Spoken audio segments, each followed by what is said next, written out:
I make sure my door is locked after dropping off my school bag, and it's been an exceptionally long time since we last saw Kenji, so we're probably gonna have to deal with his nonsense before we leave. The dorms are quiet. Muto kept me occupied longer than I expected, discussing my studies after class ended and pressing on me some worksheets to give to Hanako almost as an afterthought. Absorbed in thought, I'm late in registering the shadow that appears in front of me. Looking up reveals the owner of said shadow. Oh, what a shock. Hey, man. Haven't seen you in a while. Oh. Hi. What's with that response? I don't really look forward to having to deal with you, Kenji. Just gonna throw that out there. My absent-minded greeting visibly annoys him. I'd probably have had the same reaction. Sorry, just thinking about a lot of stuff.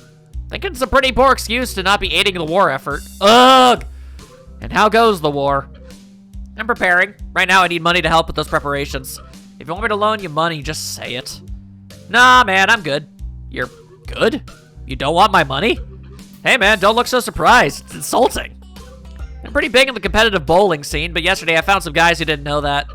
I'm fairly sure that betting would be against the school rules. School rules don't matter. This is a war situation. People these days, they have no appreciation for what war means. So, what do you need this money for, dare I ask?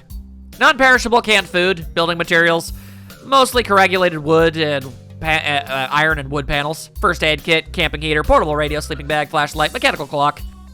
At first it strikes me as a rather random assortment of objects and materials, but after a few seconds it clicks. Isn't that a list of materials for a fallout shelter? Ah, so you've read a protected survival booklet. It's good to see someone who's knowledgeable about how to protect themselves. You don't seriously think. It's a non-zero possibility. No, I'm pretty sure there's zero possibility of that ever happening. He slowly and dramatically raises an eyebrow. Well, as dramatically as one can raise an eyebrow. So basically kind of like The Rock. The chance is, I don't know, 0.1 to the trillionth place. It's infinitesimal. Besides, where can you build a fallout shelter anyway? Certainly not on campus. It's my summer holiday project while I'm at home. My dad said I could do it. Really? Yeah, he thought it'll improve my crafting skills and manual dexterity. Or something. Knowing Kenji, his dad probably just thought it might keep him out of his hair for a while. Still, it does make me wonder what his parents are like. Maybe they're totally normal and Kenji's just an aberration. On the other hand, maybe this kind of paranoia and fearful survivalism runs in the family. That'd be concerning. Hey, want to help me build it? Look like the type to be handy with tools. If I had your help, we could probably make a really badass bunker instead of just a fallout shelter. I doubt that. Playing soccer before my accident gave me good footwork, but I've never really tried my hand at anything approaching real handiwork. I'm not really. I'm busy over the holidays anyway, I'm afraid. A shame. Here we go again. If the feminists ever got a hold of the launch codes, I fear that so few will be prepared. And your fallout shelter will protect you from a nuclear bomb exploding in the case that this does happen. A fallout shelter isn't meant to protect against the blast. That's what a blast shelter is for. I thought you knew better. My mistake. My home's pretty far away from any major military sites, so the fallout following a nuclear exchange is a bigger concern than the blast itself. What this'll do is keep the dust and other particulates away from me, my food supply, and my sleeping area. It's gotta last me at least 14 days, though. 14 days is a pretty long time. It is. I need 1 liter of water a day for drinking, 2 optimally so I can wash as well. Toiletry is easy enough, just garbage bags in a bin placed outside the shelter area. Food means canned supplies, of course. Of course. And the radios for outside communication? Right. So I can pick up a government alerts on what's going on outside. I need a mechanical clock rather than an electric one in case the electromagnetical pulse from a nuclear air blast fries it too. There's all the other stuff I need as well, like extra clothing, matches, and candles. I think I still have time to gather it all though. Maybe. As much as I hate to say it, I'm a little impressed. He's really researched this and thought it through. Then again, I don't know if I want to live in a post-apocalyptic world with only people like Kenji having survived. It sounds like you really know what you're doing. Damn right I do. Must be hard living in constant fear like this. He hardly ever socializes either, so the fact that he went bowling with others is in itself something of a surprise. This mentality reminds me a little of a certain someone. Thankfully, her fear of others doesn't manifest in such a distinctly eccentric way. Yeah. One thing I know for sure is that I certainly can't tell him exactly why I haven't been hanging around with him much recently. It's late. I have stuff to do. I'll think about making a fallout shelter or something, though. Yeah, alright. That's cool. Man has to do what he's gotta do, after all. You should hang out with me sometime, by the way. You're a cool dude. Cool dudes should hang out together, right? For some reason, that compliment actually feels kinda nice. The situation with Hanako being what it is, though, means I probably won't be able to fulfill his request. For now, at least. That'd be good. I'll talk to you later about it when I can. Cool. Later, dude. Well, I mean, a couple rough spots there, and the, overall, in general aspect of his kind of insanity. Aside from that, that was more pleasant than it wasn't. You'd better go see Hanako. Let's all prepare ourselves, because this is Act 4, man. Something's gonna go down. I stand outside the door to Hanako's room, hoping that she isn't in too much of a state as I nervously clutch the worksheets Muto asked me to pass on to her. It's one more reason to visit her and gives me something to talk about, so I suppose I should be thankful to him for giving me the task. With a long breath to steady myself, I rap my knuckles on the door in front of me. Silence. I listen intently for any sound of shuffling coming from inside, but I can't hear a thing. I knock on the door again, slightly harder. Still no answer. How strange. Scratching my head, I make one last attempt at getting her to answer as I knock on the door one final time. Hanako, it's just me. Muto said to give you some stuff. For a while, the attempt seems just as unsuccessful as the last. Just before I slip the sheets under her door, though, I hear the handle rattling. Hi, Hanako. As the door opens halfway, I quickly try to see how Hanako's faring. It's a task made somewhat more difficult by her oversized gown hiding so much of her body. It do be cute, though. She doesn't look sick, or at least not immediately so. To be honest, I'd have preferred that to her expression right now. She looks terribly tired, and appears to be barely acknowledging my presence. Hi, Hanako. Muto wanted me to give you these since you weren't in class today. I hold out the loose each, which she tentatively takes in her hands. The way she moves is devoid of thought. Her posture is slumped in an unusual manner for someone that's so often tense and wound up. Even her eyes keep looking away from mine, doing their best to avoid eye contact. I move my head a little to try and get a better look, but she just ends up turning away. Are you okay? If you're feeling sick or anything, I could go get a nurse. It feels almost pitiful to put on such a routine, get-well-soon act. I can't think of anything else I could possibly do for her, though. She seems to collect herself a little at the notion, but only a little. Her head remains turned away, but her eyes move towards me. I'm fine. An awkward silence follows. As it lingers, I notice that the sleeves and the cuffs of her gown bear slightly damp stains. Her cheeks are a bit red, too. She been crying? I see. I hesitate a little before coming out with the words I really came here to say. Would you like me to stay? I don't have anything urgent to do at the moment, so it wouldn't be any trouble. Her eyes slide away from me, and I lose any hope for an improvement of her mood. I wait for her response, but she doesn't say anything, nor give any kind of gesture. She just stands there looking away from me. Hanako? She slowly shakes her head. Okay, good night then. With that, Hanako steps back and closes her door without a second word. More than a little worried, I retreat back to my room. Well, that definitely could have gone worse. Wandering up the hallway, I keep mulling over what happened. It felt like Hanako was only half there, as if I was interacting with a robot that was just doing what it was programmed to do without any real thought. She was a husk of a person. This is frustrating. I'd hoped that meeting Hanako would help the situation, but I feel like it's only made it harder to understand her. How am I supposed to try and help her when she quite literally shuts me out like that? I don't even bother to turn on the light, opting instead to simply change into my pajamas, quickly choke down my evening pills, and collapse onto my bed. Instantaneous snapping. That's actually rather impressive. I have theories, but I can't say anything concrete. We're gonna have to keep going to find out more. Once again, Hanako doesn't turn up for class. Try as I might to concentrate on other matters, the fact continues to distract me throughout the entire school day, and even as I walk through the school gardens to the dormitories. I don't think today being her birthday is a coincidence either. I don't know the link between the two events, nor do I have any idea of what she's feeling. Were it physical pain, I could at least provide some limited comfort. With something like this, though, I have no idea where to start. I run the people I know through my head, thinking about whether they could help. Shizu and Misha don't know that much about Hanako, and what little they do know, they can't tell me. Same for the nurse. In the end, there's only one person that knows Hanako well and would be willing to tell me anything. Entering my dormitory room, I notice that something that takes me off guard. It's starting to feel familiar. With everything that's going on around me, I'm thankful that this room started to finally be somewhere I can relax a little. When I first entered Yamako, it felt immediately foreign in every way, from the untouched neatness to the way it smelled. Focusing back on the task at hand, I throw my bag onto the bed as I open the top drawers on my desk. Before she left, Lily told me the number to call her on while in Scotland, And I wrote it down. In hindsight, I wonder if she knew something like this could happen. Now that she's out of reach, I realize just how much both Hanako and I have relied on her for guidance. I dig around drawer after drawer, looking for that damned piece of paper. Eventually, thankfully, I find it nestled under a borrowed library book. I probably should have just entered it directly into my cell phone, come to think of it. It's kind of odd that you didn't, especially because she's called you before, which means that she had your number, but you didn't have hers? Huh. Without further ado, I enter the numbers and anxiously press the call button. Eventually, the phone picks up. A feminine voice I don't recognize on the other end. It's probably Lily's mother. English? Suddenly finding myself unprepared, I realize I can't understand a word she says, either due to my limited vocabulary or her heavy accent. I should have anticipated this, since according to Lily, her mother is a native Scot. I soldier on in the hope that she must know some Japanese, considering it's her daughter's native language.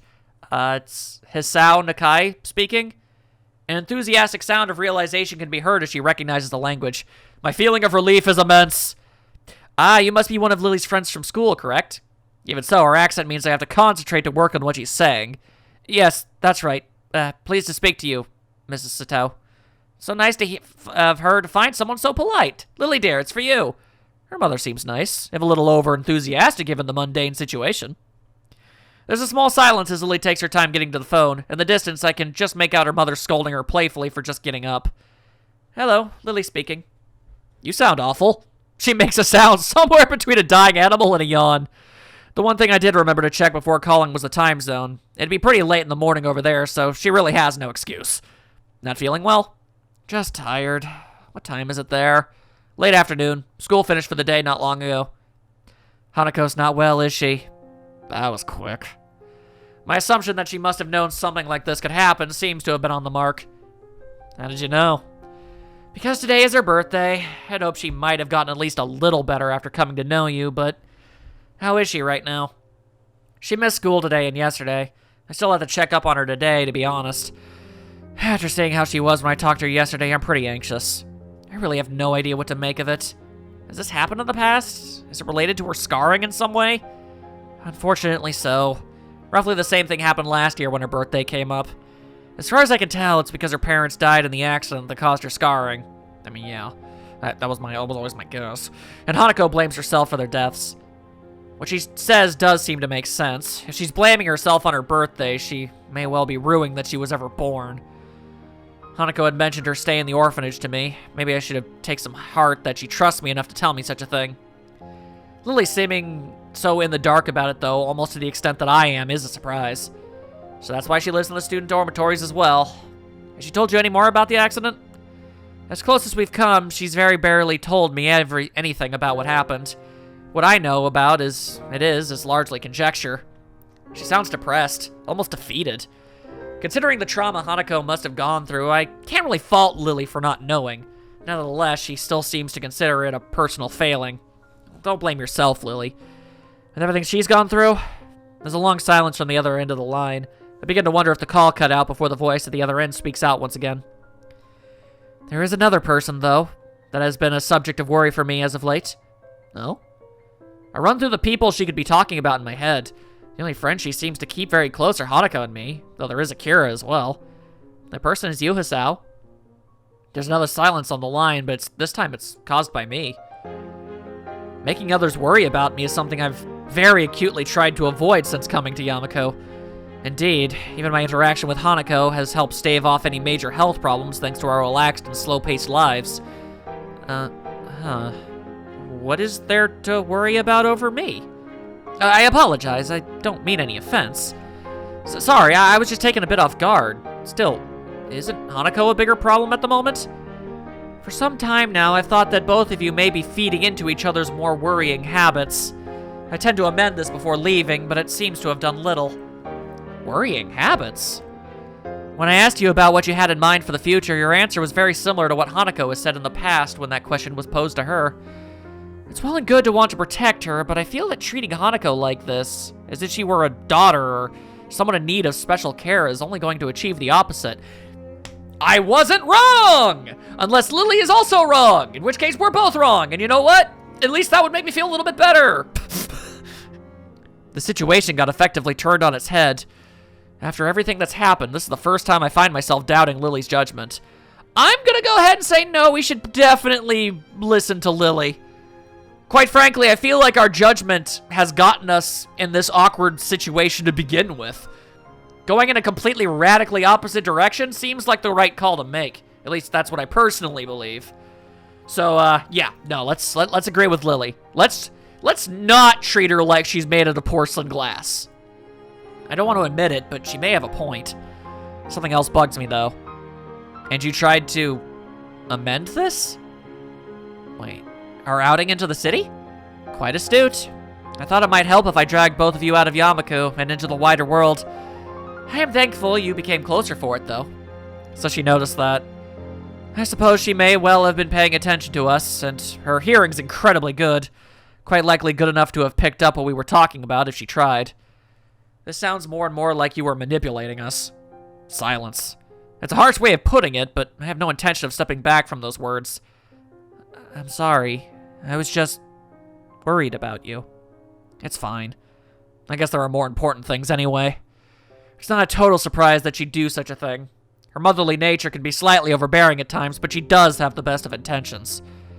So you think I should think about myself more instead of trying to cater to Hanako? That largely sums it up. Again, I'm sorry for not telling you this in a clearer way before going behind your back. I know at the very least, I know I'm at least as guilty of being overprotective of Hanako as you, but I fear that you are neglecting yourself in your efforts to give Hanako happiness. Do you really think Hanako will be okay? She isn't as fragile as you think.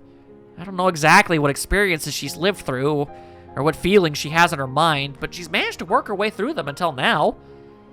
It's also my hope that giving her a little space will allow her to decide what she truly wants for herself, and give her the initiative to reach out for it. Please have faith in Hanako. That's all I ask. I guess I'll think about it for a while. That's good. Being rash won't get you anywhere. I know that at times you may doubt your relationship to Hanako, but she does.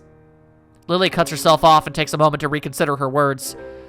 Please keep in mind that I wouldn't have befriended you if I hadn't thought you a fundamentally good person.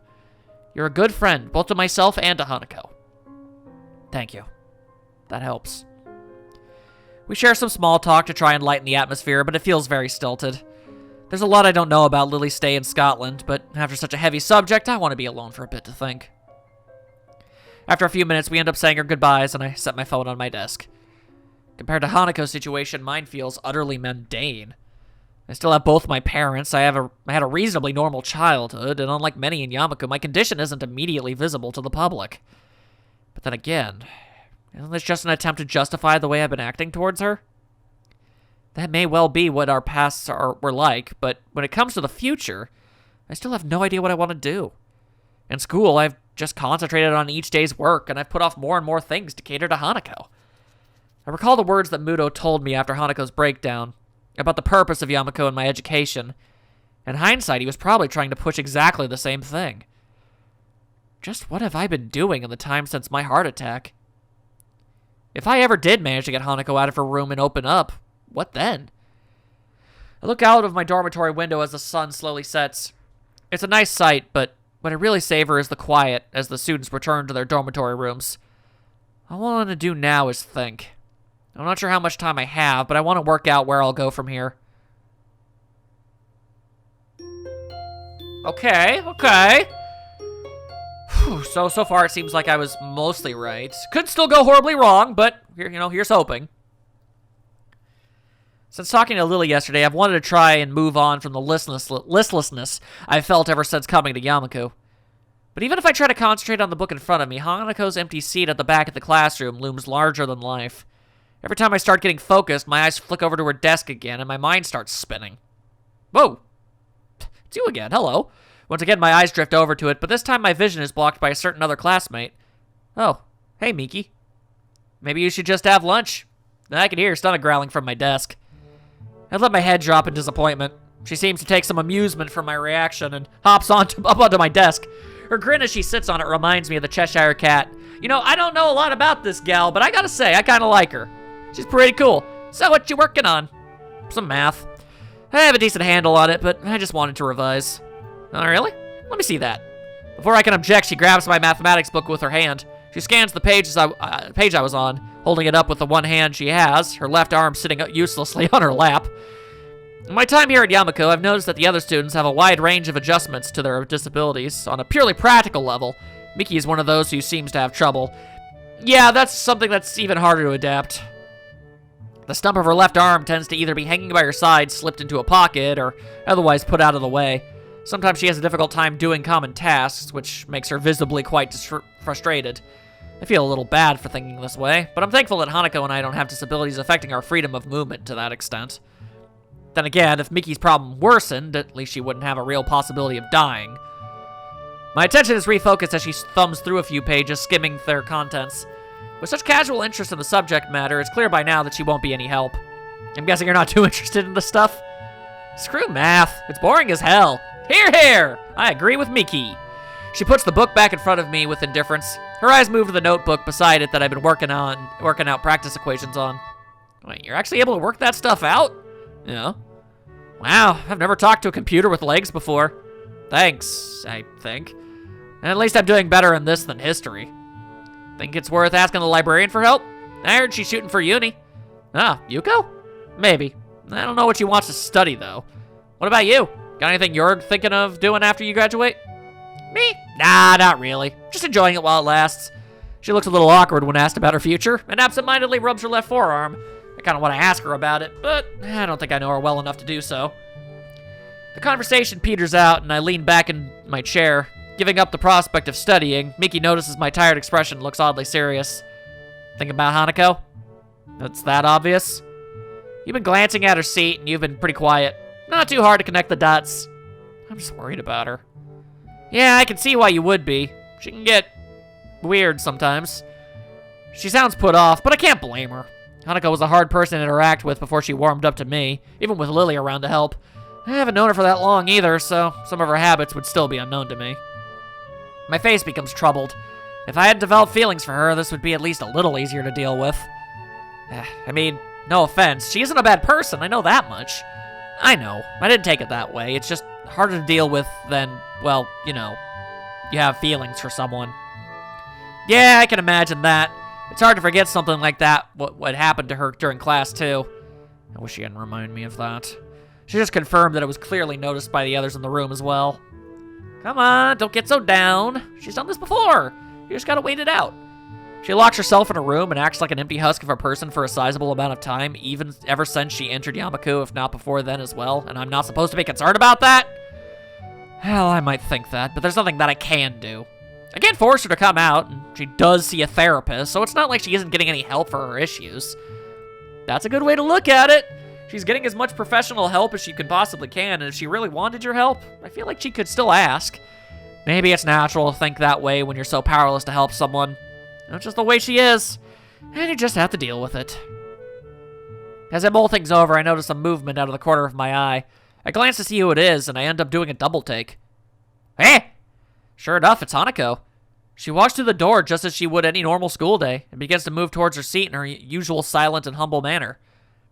She looks at me for a moment before blushing and looking away in embarrassment, which makes me realize that I was staring at her. I feel sorry for that, but not doing it is hard after all that's happened. The girl sitting on my desk looks to me grinning. See? Your sweetheart's back already. What did I tell ya? You be quiet. It might only be meant as a joke, but she hits close enough to make me quite uncomfortable.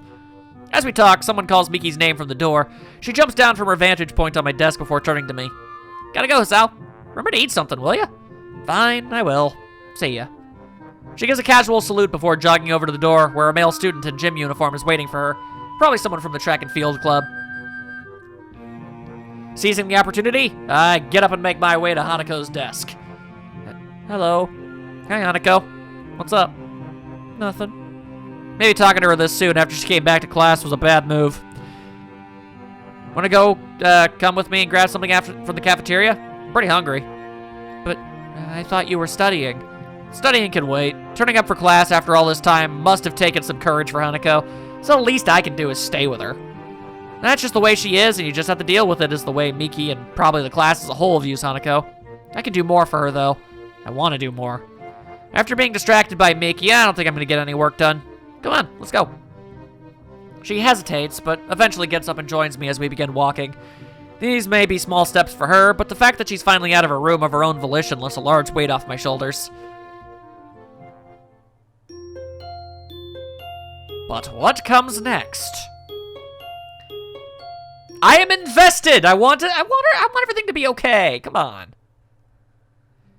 My pen busily scrawls into a slowly filling page of my notebook. My other hand remains on the page of a reference book I borrowed from the library, marking my spot as my eyes flicker to and fro. As I work, I occasionally mark red circles or underlines onto the photocopied sheets of paper that lie on the table in front of me. Wanting a change of scenery from the library and to avoid the distractions of the classroom, I decided to make use of the Shanghai for some quiet study time. It ended up being nice and quiet as expected, and being able to get coffee while I study is a nice bonus. Hanako may have returned to her normal self since she came out of her room, but I've done quite the opposite. Daily routine may have returned to us, but I feel as if I'm a different person. Maybe I'm not. It's only been a few days, after all, since I decided I wanted to try and get out of the rut I'd found myself in after my accident. But I want to change, and I know I'm actively working towards that goal. Or at least I'd like to think that I am. This is impossible! Brute forcing this isn't going to work. What's more, I have another piece of writing I have to do after this. I fear that's going to be no easier. I look up in mild surprise to the source of the tentative voice. Yuko stands at the head of the table with a damp towel in hand, clearly having taken the opportunity to clean the tables while no other patrons were around. She looks curious, her eyes as much on my work as on me. What's the matter? I was just wondering, what sort of work are you having so much trouble with? Oh, it's just history. I'm fine with science and math, so I'm trying to get my other subjects up to par. Yuko looks positively delighted at this development. I feel like I just chose the right answer on some big quiz show. Oh, I think I can help you with that. If you don't mind, of course. I briefly considered turning down the offer in order to not cause her too much trouble, but she looks too excited about this for me to do it. It would be mean to shoot her down like that after such a reaction. It clearly make her happy. If you're willing to help, I'd really appreciate it. She clasps her hands together and quickly deposits her towel on the counter before returning and taking a seat across from me.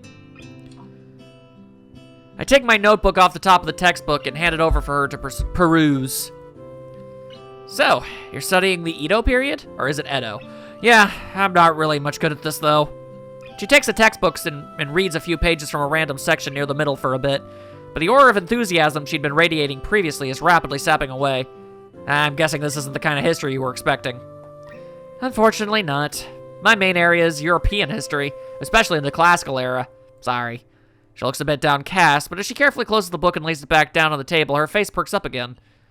Would you like another cup of coffee? Oh, yeah, sure. I reach forward to get my book back as Yuko gets up, takes my mug, and slowly walks to the counter to make another brew. As usual, she's absolutely silent as she does this. Every ounce of her concentration is focused on not tripping over or dropping the plain white mug. And I take the opportunity to lay back and relax for a bit, the hum of the coffee machine filling the otherwise quiet air. It's small details like that which make me realize how much I've come to appreciate the little things in life. The peace and quiet of the local town, the discipline and order of Yamaku, the green of the trees that were so rare in my home city, the relaxed pace at which the aging residents live their lives. Everything feels so certain. It's comforting. I can feel myself beginning to nod off with the sound of the mug coming to rest on the table grabs my attention. Seems like it's arrived not a moment too soon. Yuka takes her previous seat once again as I pick myself up and bring my hand around the mug to check its temperature. It's just a little too hot to drink right away, so I blow on it a little. It's a shame you don't like history all that much. I sort of guessed you might be more into science. How so?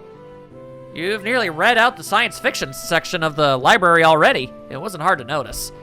You do have a good point there. What can I say? You pegged me just about right. You sound like you're really taking an interest in history, though, especially considering how specific you were about it. Do you study in that area or something? Go on digs overseas? She giggles nervously at the thought. I'd like to visit the Mediterranean sometime and see the old architecture and art for myself, but I don't think I can trust myself to handle such delicate things. I'm saving up to formally study in university, although I've also read up on it whenever I have free time outside of work. So Miki was right about her university aspirations. Considering how she fares as a waitress, a more theoretical path may suit Yuko better. It's nice to hear that she has some ambitions, though, considering how hard she works. I nod and take a careful sip of my coffee. By now, it's cooled to the right temperature, so I begin to drink while keeping an eye on the book below, trying to read at the same time. A few minutes pass quietly. Yuko looks out the window and watching the world go by while I have my coffee and study. A movement catches my eye, and I look up to see Yuko smiling and waving to someone outside. Following her gaze surprisingly reveals that someone to be Hanako. She's looking at us from the side of the street across from where we are. Her usually all too visible timidity... wow, I'm messing that word up a lot. Is largely absent, probably thanks to there being so few people around right now. Evidently, she decides to join us, as after a little wave, she gives a quick glance up and down the street and crosses towards the side the cafe is on. Good, she keeps track of that. Gotta not get hit by cars and streets, man. You gotta look both ways.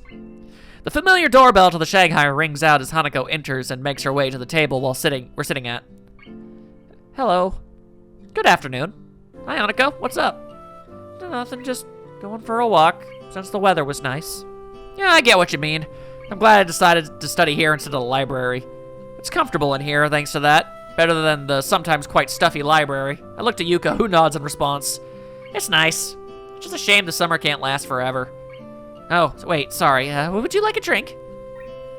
Hanako shakes her head. Thankfully, it's enough to calm Yuko back down. How are you going with studying? Okay-ish. Oh yeah, have you talked with Lily? I'm interested too. How is she doing? She's enjoying it, I think. I think that's all we're gonna get out of her. Being around Yuko is tensing her up. It'd be nice to travel to Scotland. Green fields, castles, lovely small towns, men in kilts, interesting history. I don't know if kilts are that common in this day and age. I'd have to look into that. I can't say I see the appeal of men in kilts myself. It does seem like a picturesque place, though. As we talk, the jingle of the doorbell rings again. Hanako is startled, noticing Yuko's panicked expression at the prospect that she might leave customers to wait a handful of seconds due to her chatter with us. Yuko gives us a quick bow, then hastily skitters over to greet the new customers, an elderly man and his wife. I watch her for a bit, craning my head around to get a good view. Hanako is staring at me with her one visible eye. She averts her head in embarrassment as I turn to make eye contact. I was just thinking that it's nice to have ambitions for the future. Yuko was telling me a little about her university aspirations before. Well, it's a shame. If she weren't so neurotic and overworked, I think she could be a really happy person. As much as I'd like to play host to Hanako and entertain her a bit, I do need to study as well. To be honest, I don't think the distraction from Yuko helped either. With Yuko? No, the distraction from her. Sorry if I'm a bit distracted. I need to try and get this done, otherwise I'm gonna flunk the history exams pretty hard. I'm left running my hand through my hair in frustration. That letter needs doing as well once I get back to my dormitory room. I hope I have more luck with that than this. Damn. What with? Oh, I was gonna write to Hanako. Right now, though, this is more important. All I've done is rattle myself. Also, wow, he's gonna reply. I can't focus on the work in front of me with my stomach is slowly turning at the prospect of actually attempting to write her back after all this time. I force myself to concentrate on the book, picking up my pen once I have a quick sip of coffee. After a few seconds, Hanako stops silently watching me and leans back in her seat, relaxing as much as she ever seems to be able to, looking out the window to pass the time. We stayed this way for a long time before leaving for the dormitories together. I'm surprised she had the patience to wait me out. Certainly didn't need to. Hanako's letter lies on my desk beside a blank sheet of lined paper and in an unused envelope. The tapping of my pen is the only thing to be heard this late at night. As I feared, my second task for the day turns out to be just as difficult as the first, if not harder. There's been so many months since we even saw each other. Even so, I still can't remember what she looked like. I can still remember what she looked like, when she sounded like, and what she acted like. But now, though, the little details are beginning to slip away. When I first saw her letter, I barely recognized her handwriting at all. Even the pink pen she always used was forgetting until her writing reminded me of it. I wonder why she didn't use it for the letter. She used to write everything with it. Maybe she thinks it's too immature now. I should be thinking about myself and about what I want to communicate to her. My mind can't stop concentrating on her, though, or the past we shared before it was taken away so suddenly. The bright and slightly garish decorations suit her sense of aesthetics. Picking up the letter to take a closer look, I give a long sigh. This is the last link binding me to the past. Hanako didn't suddenly cease to exist when she left my hospital room for the last time, but I needed this letter to remind me of that. I had all those feelings neatly filed away. I felt as if I didn't need them, that I could just begin life completely anew. It was easier that way. In the end, I suppose that was a rather naive thing to think. Sooner or later, my past would have caught up with me one way or another. What am I supposed to say to her? Thank you for bringing me closure? All the letter did was end the sense of closure I'd very previously felt. Try as I might, I can't write so much as a single word down on the paper in front of me. I can't even think of what exactly I want to say. Putting the letter down on top of the blank sheet, I gathered the materials together and filed them away in my drawer. The clunk of the desk makes it as it closes, makes me momentarily tense in frustration before I get up to go grab a drink from the vending machine on the first floor. I tried, but I couldn't do it. After all the time that's passed, I still don't know how to deal with a Hanako. The story has definitely taken an interesting turn. He is definitely trying to focus more on himself for a bit. It's nice, but... The library, while not humming with activity, is noticeably more busy than usual. Exams are not far away, and that's reflected in the number of students burying their noses in textbooks at the tables around us. I've been studying quite a lot in the past few days.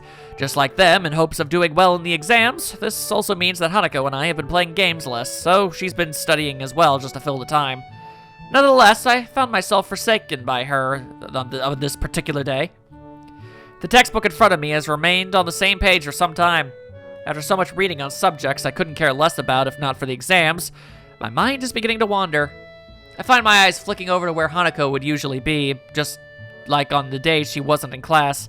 Her usual beanbag in the corner of the room is conspicuously unoccupied. It was here that we first really met. I tried to start a conversation with her. She got skittish and eventually bolted from the room altogether. I probably shouldn't smile about it, but it was kind of amusing in hindsight. Nowadays, it's more and more difficult to imagine her doing such a thing. Even with Lily gone, she's been doing well now that she's come out of her room. I want to talk with her, or at least play another game of chess. I'm tired of studying, and it's been a few days since we've really done anything together. The question of where to find Hanako isn't a particularly difficult one. If she's not in the library, chances are that she's either in the tea room for some peace and quiet or in her dormitory room. Deciding to check them in that order, I pack up my books and make my way out of the library. I stretch and give a loud groan as I walk down the hallway. Studying may be frustrating at times, but the progress I feel I've made, there is some sense of pride in getting it done. It's a good feeling. There isn't a sound to be heard from inside as I stand in front of the door to Hanako's room. I guess that isn't very indicative of whether she's inside or not, given how quiet she usually is. Still, she wasn't in the tea room. I try knocking lightly to make my presence known, but I'm surprised when I find the door unlocked and yielding at my touch. Uh-oh. With a small creak, the door opens. It looks like my suspicions were correct. Hanako is indeed here. She's sitting at the table with an open book in front of her, but pays it no heed as she keeps looking out the window. She looks utterly oblivious to my presence. With her head thoughtfully resting on her hand, she looks calm and collected. It's a shame she can't look like this more often. Smiling a little, I walk up to the table and softly speak to her. Good evening, Hanako. Hanako's head turns a little to see me, but she's only half there. I put a hand on the table and lower my head to better look at her face. I'm only curious about what mood she's in. What's up? She gasps a little, finally acknowledging my presence in the room for the first time. Hanako's blushing really heavily. Her mouth is open just a little, as if paused mid-sentence. Most striking, though, is what she's doing. Whoa, hello. She's looking directly at me. Her eyes are pinned on my own, from such a close distance that I can almost see my reflection in them. They don't turn away, nor move at all. They're absolutely still, just looking into mine. They're dark, give her an almost analytical air. Even when reading on subjects she has no interest in, she would appear to be wrapped in her work to a casual observer. She absorbs information very well, and even now I can feel that. I feel like I'm seeing behind those eyes that I never saw before. I don't know what it is, though. Hanako? Her lips move just a little, silently mouthing something. She looks like she's on the verge of saying something, but won't say it. And that's the way Hanako always is, on the verge of saying something, but never quite doing it. As I look intently into her eyes, I realize something. Everyone has their own thoughts.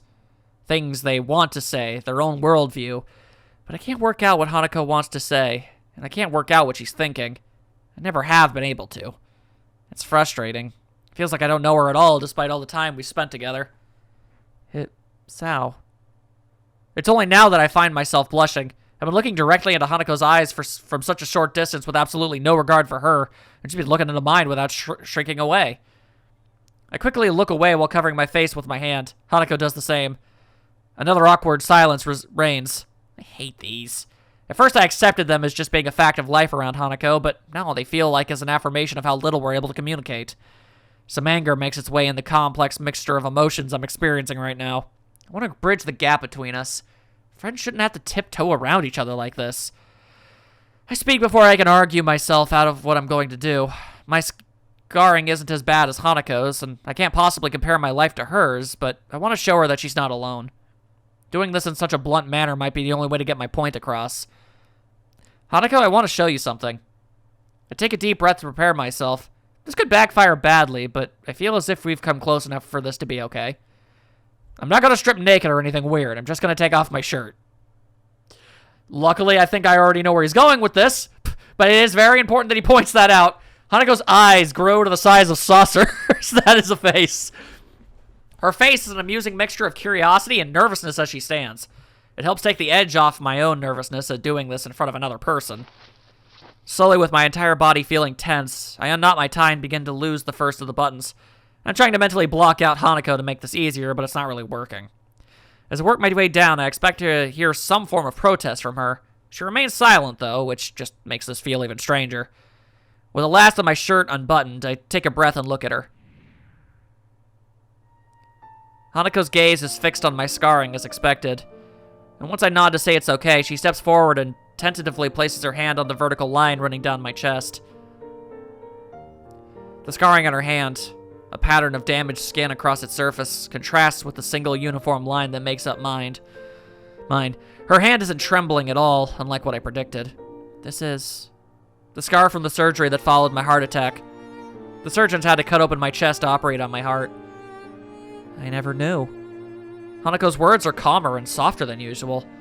The soft feeling of her fingers moving from my scar to my breast, makes me hesitate a little before continuing on. You're the first person to see this since I left the hospital. But why are you showing this to me?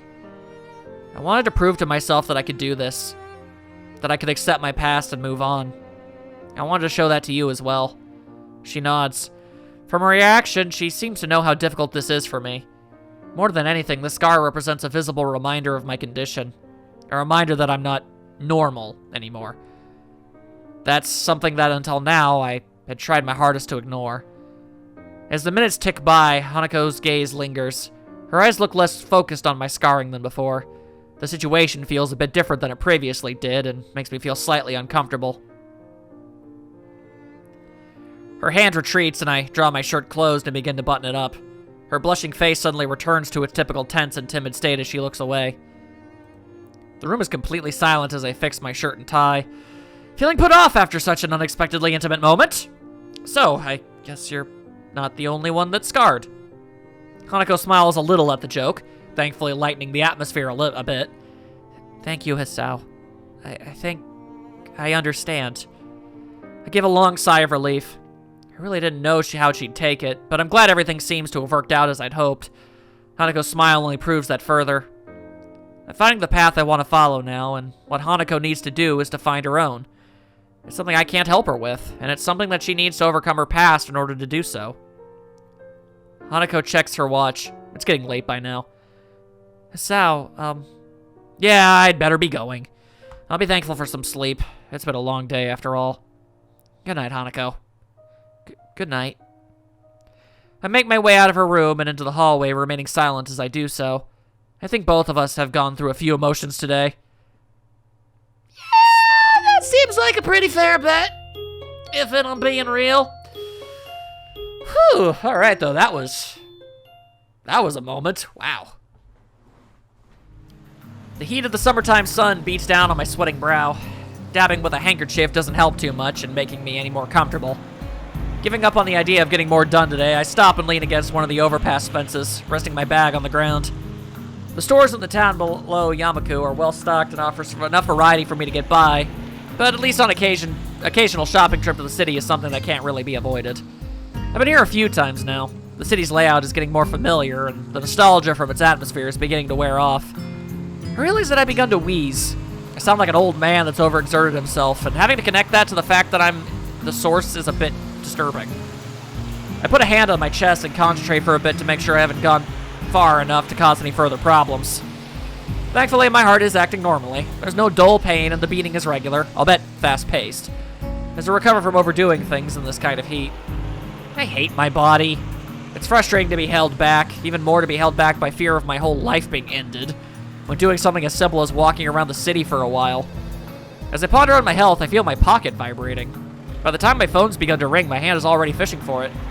A glance at the screen shows a caller number I don't recognize. Strange. Shrugging, I press the button to answer the call and bring the phone to my ear.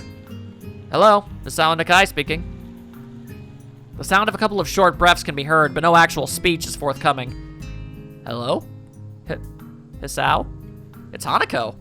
Her voice is really easy to place, even if I've never heard it over a phone before. Hanako? Sorry, I wasn't expecting you to call. What's up? If you're not busy, I was wondering if you would like to meet up? Yes! She sounds really wound up about this.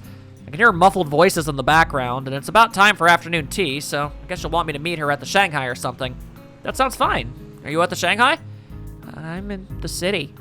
Hanako's here? Alone? That's a surprise. It's a little wonder she's like this if she's surrounded by people and entirely by herself. Well, that works out well. I'm just wandering around there now. Where are you? Hanako manages to stammer out the street name, address, and some basic direction to where she is. Luckily, it's not too far, so I agree to see her soon before hanging up. Look up to the sky. The summer heat is beaten down. This is the first time Hanako's asked for us to do something together beyond a simple board game. And the first time, at least, since I've known her that she's come to the city by herself. Maybe this means that Lily was right. Lily does tend to be right sometimes.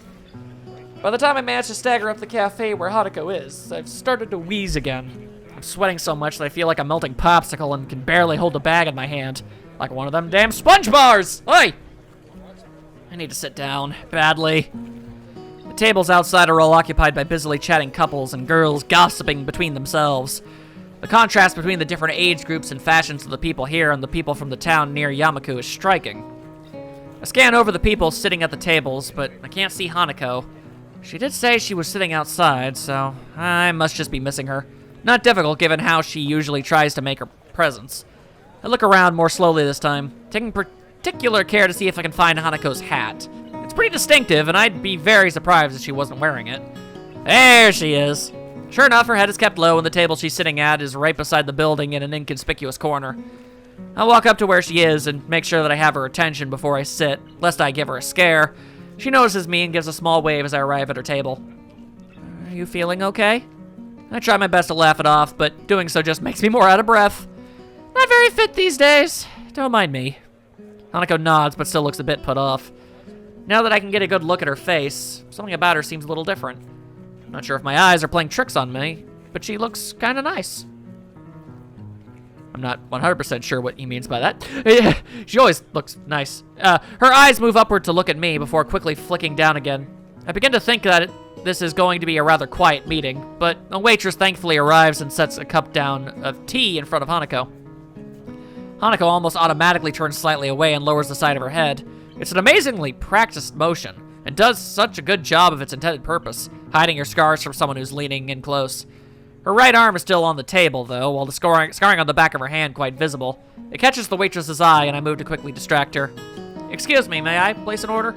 The waitress nods and gives me a couple of seconds to look at the menu. Could I have a mango smoothie, please? She gives a nod before almost enthusiastically bouncing inside. Everything's so different in the city, in more ways than one. A mango smoothie? What will they think of next? Some sort of bubblegum inside your tea or something? I don't know. Hanako looks... Oh, wait, that's tapioca pudding, I think. Whatever. Hanako looks back... I've never had it. Looks up towards me and adjusts her hat a little. If she noticed the waitress staring at her scar, she doesn't show it. Not coffee? I think I'd die from this heat if I had something like coffee right now. Resting my head in my hand, I look to my quiet companion. She seems taken aback. A very unexpected reaction to my lame joke. An unwelcome emotion bubbles up inside me as I realize her reason why.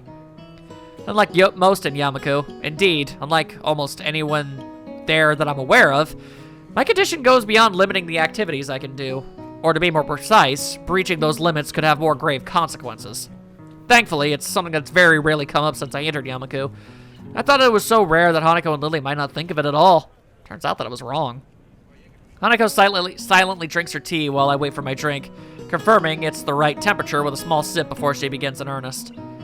I feel guilty for being the cause of an uncomfortable silence, since in the past I've been kind of hard on Hanako for those. Eventually, the same waitress as before bounces up, handing me my drink. I gather change from my pocket and drop it into her waiting hand before she goes off to attend to another customer. Her eyes linger on her as she walks away. My eyes linger on her. Do you think that she looks pretty? Hanako is following my gaze, her eyes taking in the waitress that served us. I can feel my blood slowly going to my cheeks as I rest my smoothie back on the table. Nah, I can't really say that I'm really into that look. She just looked a lot like an old friend I knew before my heart attack. Did you have many friends? I had a few at my previous school, though I wouldn't say a lot. The four of us just hung around together after school and stuff. Do you still talk to them? I shake my head. Nah, we gradually lost contact while I was stuck in the hospital. You're not saddened by that? Or angry? Hanako looks genuinely surprised. I guess it's the right reaction. Well, life did move on for them while I was stuck in the ward. I was pretty sore about it at the time, but now it's just a bunch of nice memories. Besides, once I came to Yamako, I found new friends as well. That's quite a whitewash of what my feelings were back then. I went through some dark times during my stay at the hospital, and I really am glad that Hanako and Lily were around to help me after I left it. Hanako blushes as we both get down to enjoying our drinks. She seems to have calmed down since I arrived, and I've started to feel a little better now that I've had the chance to rest a bit, so this is going to be a nice outing already. Even if she's calmer than before, though, she's still fidgeting a bit. She runs her hand down one of her bangs as I try to think of something to say. That's right, I was going to ask. Hanako tilts her head quizzically. I didn't know you had a mobile phone. How'd you get my number? Lily gave it to me. Yeah, I should have guessed. You know, you could have just asked. I'd have given it to you. Want to exchange email addresses? Hanako nods, setting down her drink and fishing out her phone from her pocket as I do the same. Oh, email addresses. I remember those. It's surprising. It's surprisingly the same model as mine. Pink, though. Nice phone. She looks to me with a curious expression before noticing my phone and giggling. It's one of the few times I've seen Hanako let her guard down enough to do such a thing. I didn't pick it out myself, though. Oh? It was a present from Lily. I never really needed a phone, and I couldn't afford one. She bought me one for Christmas, though, saying that we could use it to keep in touch. They see each other basically every day, both in and out of school. Then again, Lily does have her class representative duties and other friends that she talks with. It'd probably help for situations like this, too, when she's gone away for a while. Lily's a very special person to you, isn't she? She is. I love her very much.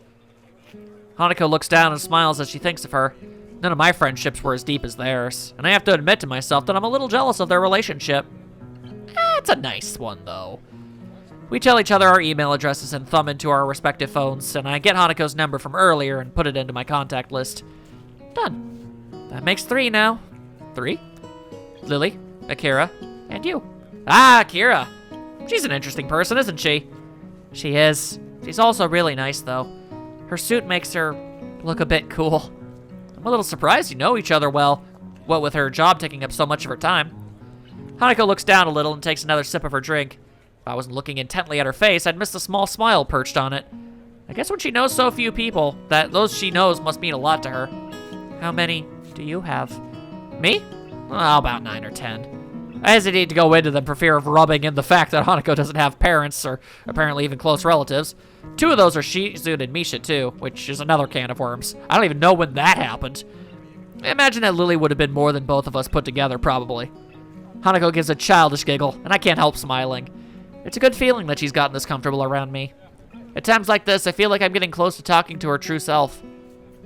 Do you mind if I ask something that I've been wondering? Hanako shakes her head as she takes the last sip of her tea, finishing it off.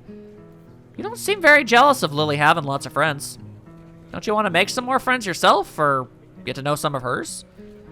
I'm not jealous. I don't like people, so I don't mind not having many friends. Well, if that ain't the most relatable statement. Yeah, I'm not really a people person either. Says the guy entertaining people on YouTube as a choiced profession. That's interesting. That's really not the answer that I was expecting. Doesn't look fearful or sad as she says this, but rather quite serious.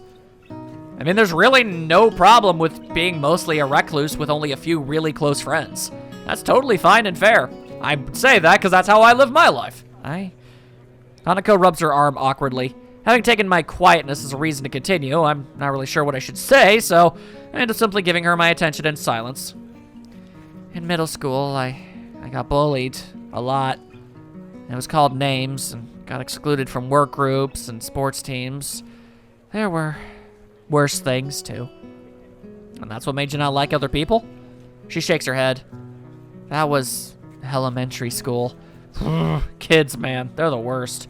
I feel bad for bringing this up now. Adults have enough problems dealing with Hanako's scarring. Children would be all the worst. Children are the worst. I had assumed that the way she tried to make her presence not felt was just to avoid people staring at her, or because she was afraid of them. Certainly not because she genuinely didn't want to interact with them in the first place. I noticed the condensation from my neglected smoothie forming a little puddle around the bottom of my cup, so I take the opportunity to finish it off. As I drink, she begins to fiddle with her phone. Looks like she remembered the people all around her again and began to tense up. It isn't exactly a cheap phone. I had to save up for quite a while to afford one when I got mine. If Lily went to a private school, she probably wouldn't have too much trouble getting one for a present, though. Watching her fiddle with it gives me an idea. Hey, Hanako. Wait for me. I'll be right back. I put the now empty cup down, slip my phone into my pocket, and begin to move off, carefully stepping around the bag I'd placed beside my feet. Thankfully, sitting around while talking to Hanako has helped me feel a lot better than before. What? Where are you going? Just stay here. I'll be back in a bit. As much as I'd have liked to have jogged back, I know full well that I couldn't. I end up walking back to the cafe, a little blue bag in my right hand. Hanako notices me quickly, looking about as confused as she did when I left, and disposed the diminutive bag in front of her and sit back down. Is this? It's for you. You can open it. But, go on. She looks very unsure about it, but eventually gives in, slowly opens the bag and picks its contents out. Whoa. A silver chain phone strap dangles from her fingers, ending in a delicate flower. It isn't exactly a masterwork of jewelry, but it's about as much as I could afford. Hanako's eyes light up when she looks at it. It's the kind of reaction I was hoping for. The summer sun's light glints off the silver as it twists to and fro a little. It's not too ostentatious, but it still looks a little charming. I think it suits her well. Hanako lowers the phone strap to the table and looks to me once more. But it's not Christmas or my birthday. It's fine. Don't worry about it. I just thought it might be nice to have something to decorate your phone with. I don't have anything to give you. I told you it's fine. Friends can give things to each other like this sometimes, right? Friends. Hanako lowers her face so much that I can't see her expression. She eventually nods before taking her phone and fiddling with the strap to attach it properly. Aw, cute. She looks to me and smiles as she holds up her phone, now adorned with a little flower. Thank you, Hisao. Her smile proves infectious. Out of the corner of my eye, I notice a couple getting up and leaving. That reminds me that the bus back to town below Yamaku will be coming soon. I better get going if I want to catch the next bus back to town. You coming as well? Yes. She hastily nods before carefully putting her phone back into her pocket and getting out of her chair. I do the same and pick up the bag I'd left beside me on the way out. We walk side by side as we make our way to the bus station. Exchanging no words between us, Hanako's gaze is firmly locked ahead of her, though she looks very happy with herself. I'm not sure what I should say to her, but I'm also not sure that I need to say anything. The fact that Hanako is happy and happy because of me is enough to make the load on my arm feel light as a feather. Cute! Aw, that was a cute moment we just had. I liked that. That was fun.